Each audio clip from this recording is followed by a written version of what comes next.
And let's close out the podcast having a brief discussion about the Heisman Trophy. So if you're on YouTube catching this out, make sure to check out my other two videos I put up.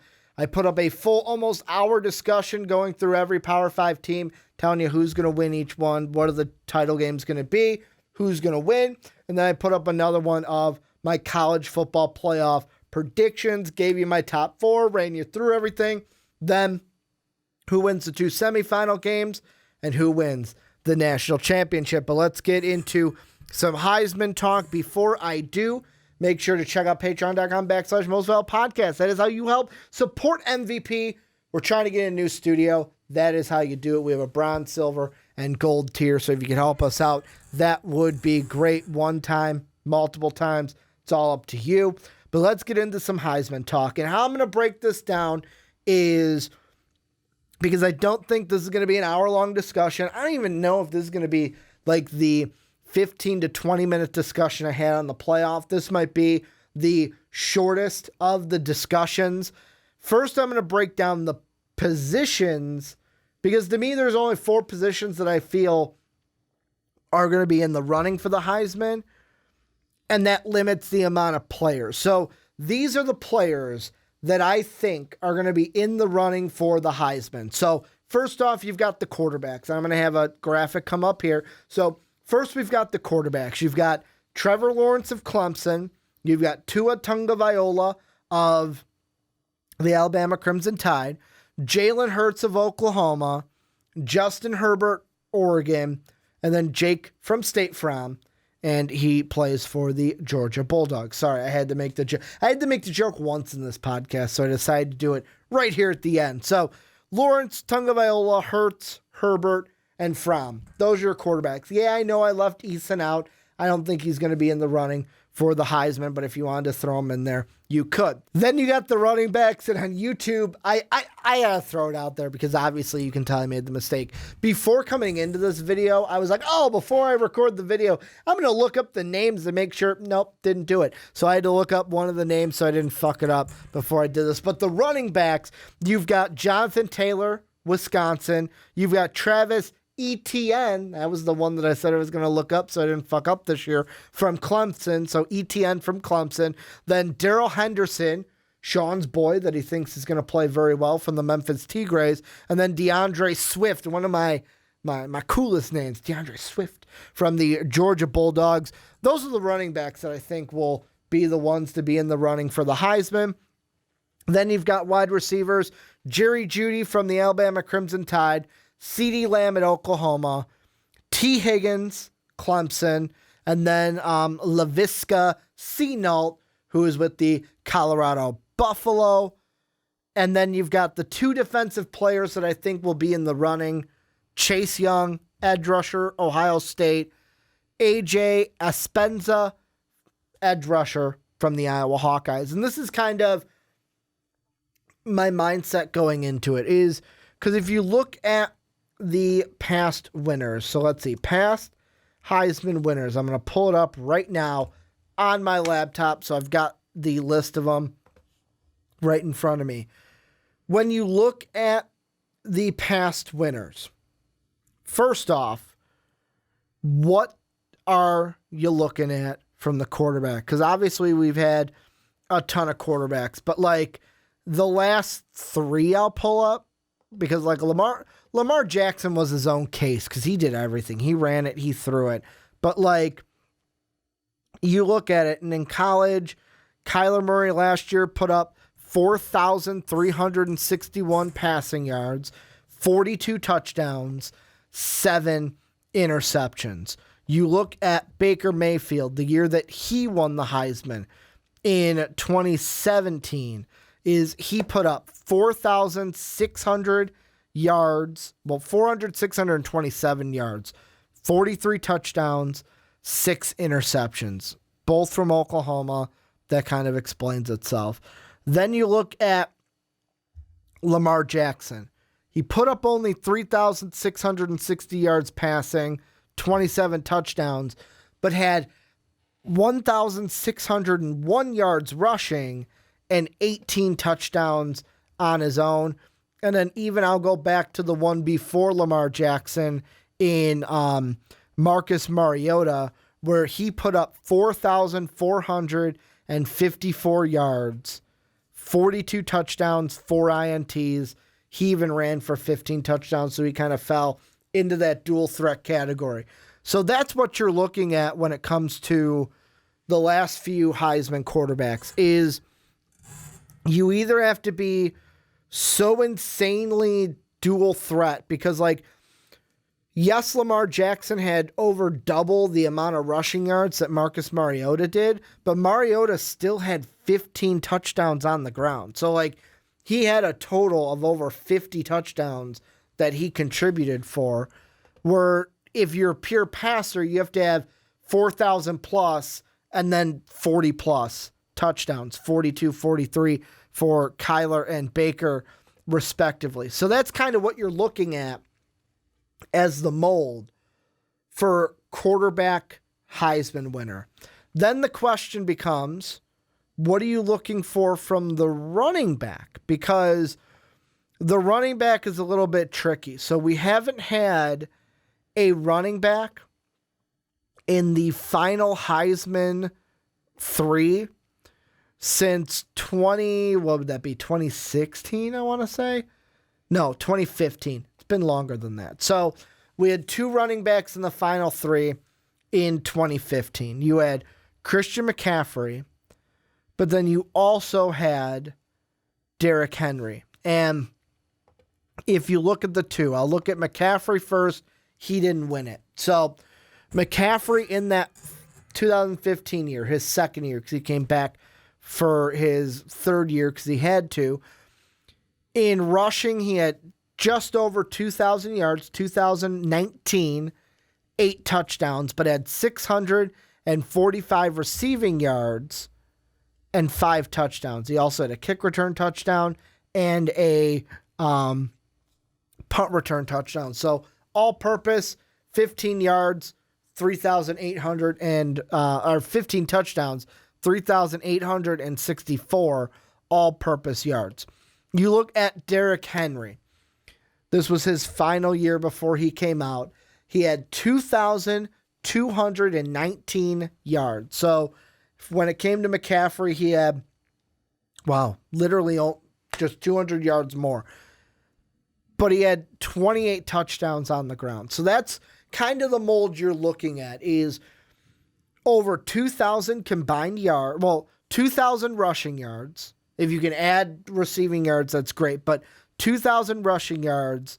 And if you're only a rushing guy, like if you do both, okay, you need at least 15 all-purpose touchdowns. But if you're just a rusher, you need that 25 plus or 28 rushing touchdowns. So that's kind of the mold that we're looking at there. And then the last wide receiver and defensive player, I'll say, to be in the Heisman voting was, let's see. No, it wasn't that one. I went back too far. I should have won. I think it was 2016 is when we saw the last wide receiver. Yep. And that was D.D. Westbrook. So Oklahoma wide receiver. His stats in that season, 1,524, so 1,524 yards, 17 touchdowns on 80 receptions. That year, we also saw the last defensive player to be in the final 5. That was the final 5 of the Heisman. But you have Jabril Peppers, who 13 tackles for loss, 4 sacks. He played a little bit of offense as well, returned the ball, and that's the special thing with him. How much did that play into it as well? And for me, when I look at all of that, like if we're using that as the main basis for who's going to win the Heisman, the thing I find tricky this year is how many quarterbacks we have, where I wouldn't be surprised if the top 3 were all quarterbacks, even if the top 5 were all quarterbacks. But I think it's going to be very hard for a guy like Taylor, for a guy like Henderson, for a guy like CeeDee Lamb. Like, if you don't play the quarterback position this year, it is going to be hard for you to win the Heisman. And that's why I'll say this. I don't think a non-quarterback wins the Heisman. I think that it is something as easy as we get a quarterback Heisman winner this year. The, fourth? Yeah, the fourth quarterback Heisman since Derrick Henry won it in 2015. And this is kind of where my mindset is going. So at number 5, I have a non-quarterback. I've got CeeDee Lamb is my number 5. He'll be number 5 in the Heisman voting, only because you look at last year for CeeDee Lamb, he had 58 yards, 11 touchdowns. I think third year with the team, second year in Lincoln Riley, third year in Lincoln Riley system. Jalen Hurts is going to make him better, and I know him being the main option is also going to play into that. So he is going to be my 5th guy. Then I'm actually changing this on a whim here. I think we're going to have a running back be the next guy that is our 4th guy. The only thing I'm debating right now is I had Jonathan Taylor put down, but because of the record that I have Wisconsin going with, I wonder if that's going to play into it. And you know what? I don't think I'm going to change my mind. No, I'm not going to change my mind. So last year, Jonathan Taylor had over 2,000 yards, 2,194, 16 yards. 16 touchdowns. If he can get more touchdowns, and I think they'll rely on him a little bit more because they don't have that quarterback like they did last year, I think in a losing effort, he can get his yards, get more touchdowns. He'll be the 4th guy. And I mean, I don't think he'll get 10 more touchdowns. I think he'll get maybe about 4, which will put him at 4.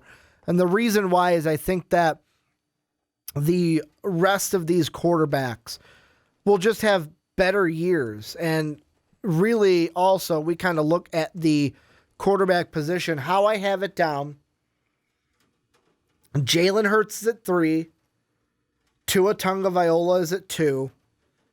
Trevor Lawrence is at 1. Trevor Lawrence is my Heisman. And the reason why, first off, the reason why these 3 guys are up there is I think they'll have phenomenal years. I think there's a chance that Justin Herbert even also balls out to try to get into this voting. But Trevor Lawrence last year didn't play every game.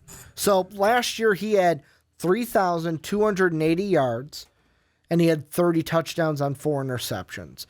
And if you look at it, he wasn't even supposed to be the main starter. Like the first 2 games of the year, he only had 14 and 9 attempts in those games. He only had if I'm looking at yards, 137 and 93 yards. So he had peanuts in those games. If he's throwing more in those games, he could have 300 yards easily. And that's 600 yards onto his total for the end of the year. He could have been close to that 4,000 number. Then also you look at the Syracuse game. He gets knocked out of that game. If that doesn't happen, I think if he stays healthy this year, plays every game, he'll easily be the Heisman for this team because that would have been more touchdowns, more yards for him. He's going to be the starter from day one. If he can stay healthy and not get knocked out of a game like he did against Syracuse, I think that's easy for Trevor Lawrence to win this Heisman. Like, Tua, I think the name recognition will also come into it, but he'll also have the numbers to back it up. Jalen Hurts is my wild card because I really do think he can do special things at Oklahoma. It's just a question of will he do special things at Oklahoma that we're going to wait and see. So, just to run down my final 5 again, at number 5, I've got CeeDee Lamb. Jalen Hurts is going to help him out.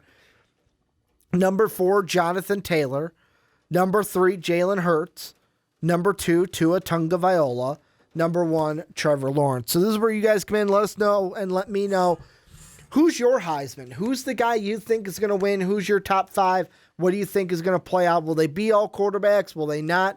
Let me know what you're thinking down below. Make sure to support us on Patreon, patreon.com/MostValuedPodcast. Help support us get our new studio. Also, make sure to rate and review us on Apple Podcasts and iTunes. You can follow me on Twitter. I'm at Ricky Widmer. Most Valuable Podcast is at Most Valuable Pod. I want to thank you for checking out the podcast today, looking at the numbers here. We went for almost an hour, then 19, give or take 4, then an extra 18. So maybe between an hour and a half to 2 hours on this podcast. I'm shocked that I went for almost an hour on that Power 5. But let me know what you guys think of anything on Twitter, comment sections. Let me know what you think. Make sure to come back for more Primetime Podcast. Going to have Matt on next week to talk about the Big Ten. And as always, have a good day, everybody.